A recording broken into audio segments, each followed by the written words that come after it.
Today we are cooking the most famous dish in the UK, fish and chips. I'm going to break this down in some really easy steps for you guys. We're going to start by prepping the chips because these take the longest. We're then going to be making 3 sauces, a tartar sauce, a curry sauce, and a mushy peas.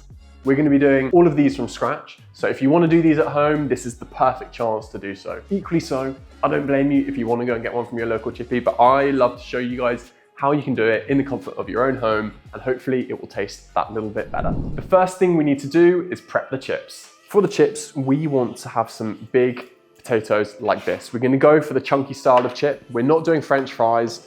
Here I'm using a Maris Piper. You can use a King Edwards, or if you're in America, you've got Idaho or russet potatoes. We want something that is a little bit starchy to get crispy. They're thick, they're going to be cooked 3 times, they're crispy, they're golden, and so we need a big potato for this. Bring them to a simmer, and then we want to cook them for about 8 to 10 minutes until they're just tender. Fork tender, we don't need them to be falling apart, otherwise they won't work and they will just simply fall apart and they won't be any good. Leave them to dry on the rack for about 10 minutes before putting them in the freezer. Just before you want to cook the fries, heat up a big pan of hot oil, or you can use a deep fat fryer if you've got one, to 160 degrees Celsius and cook for about 5 minutes, 6 minutes until they have a nice slight crisp on the outside, but you don't want any color yet. Sauce number 1 is going to be a tartar sauce. This is the infamous sauce that goes with every fish and chips. It's one of the most popular things to have with them. Curry sauce and mushy peas, which we're going to make later, they're great, but tartar sauce is a must-have for every single portion you eat. To start, add in 180 grams of mayonnaise, 1 tablespoon of finely chopped tarragon, 1 tablespoon of finely chopped dill, 1 tablespoon of finely chopped capers, 1 tablespoon of finely chopped pickles, a squeeze of lemon juice, 4 dashes of Worcester sauce or Worcestershire sauce, or however you want to call it, 1.5 teaspoons of Dijon mustard, and then some salt and pepper to taste. Add this all into the bowl, give it a good mix, and then taste, check for seasoning, and then adjust as you need. Battered fish is really rich, so you really need something acidic to go with it, and this is the perfect accompaniment for it. Sauce number 2, my personal favorite, is a curry sauce. Chips and curry sauce is a match made in heaven. Some people think it's disgusting. I absolutely love it. Let's make a curry sauce. This is based off a Japanese katsu curry sauce. We're gonna have some carrot, onion, and apple in it, and all the other spices, and it's gonna be really nice and wholesome. You can just get a curry cube if you want, but this is my favorite way to do it. To begin the sauce, we need to dice all of the vegetables. So add all of the ingredients into a pan over a medium heat with a large drizzle of olive oil. Cook this, stirring frequently for 15 minutes until the vegetables have completely softened and they have started to take on some colour. Add in the curry powder, cook for a few more minutes to toast and bring out all of those amazing flavours, then add in the corn flour and mix until this is combined. Add in the chicken stock, white wine vinegar, bring this pan to a simmer and cook it for 15 to 20 minutes covered. Once this is cooked, remove the pan from the heat and add all of these ingredients into a blender, or you can use a hand blender if you have one. We then want to blitz this until it's smooth and silky. If you don't have a full-blown blender, a stick blender will do. Also, if you want a bit chunky, you can just give it a mash. Once it's been blitzed, we want to test it for seasoning and adjust this to taste. This sauce is the holy grail of sauces when it comes to fish and chips. You simply cannot go without it. We've got the tartar sauce made, we've made our curry sauce, and now we're going to do the mushy peas. I'm doing the authentic version using marifat peas. You can do these with garden peas, they'll just be a little bit more tough, but actually it's quite nice having that texture sometimes, so it's totally up to you. To make the mushy peas, we're going to add the 2 tins of marifat peas. Into a bowl, we're going to add 1 teaspoon of baking soda and then cover with water. We're going to leave this to sit in the fridge overnight. The next day, once you've left them in overnight, or at least a few hours, we're going to add them into a new pan with a splash of stock, about 50 mils.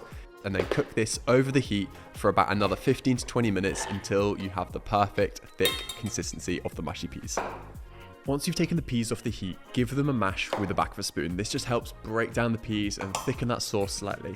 We're then going to tip this into a bowl and add some knobs of butter.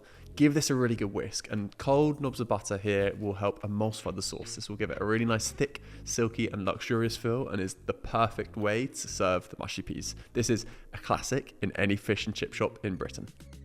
It's some bloody good mushy peas. Nom, nom, nom. this is going to be the third perfect side for my fish and chips. So we've now got 3 sauces ready. So we want to fry the chips. Once the oil is up to temperature, in batches, add the frozen potato chips into the deep fat fryer and cook for about 6 to 8 minutes until they are golden and crisp on the outside. They'll be cooked on the inside already because we par cooked them, but you just want to ensure they have a really nice crisp coating.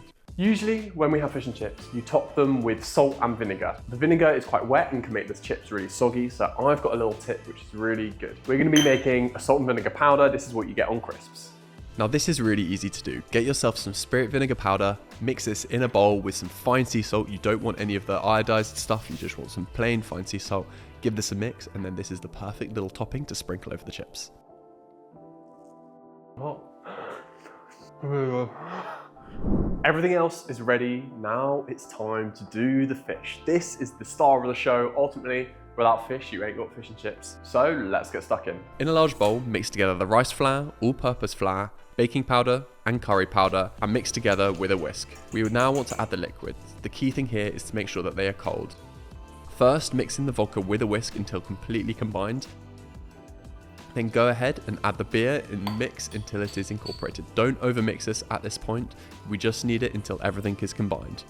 Once the batter's ready, keep this cold or use straight away and get a nice fillet of fish. Here I am using haddock. We're gonna coat this in some flour and then put this into the batter, dip both sides in it.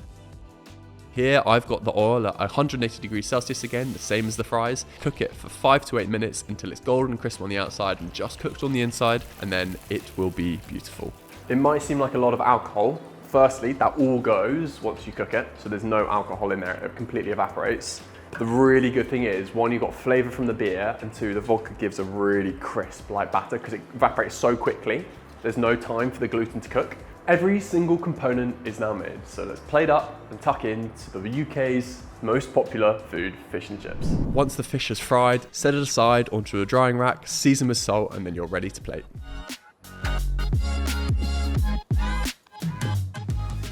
And here we have it, fish and chips. Triple cooked chips, vodka battered fish, tartar sauce, mushy peas, and curry sauce. These 3 things are the holy trinity. I'm super excited to get tucked into this fish. It looks so crispy.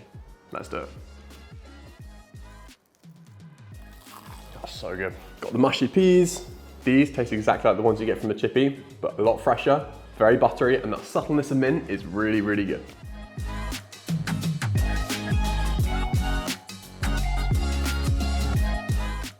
Oh my God.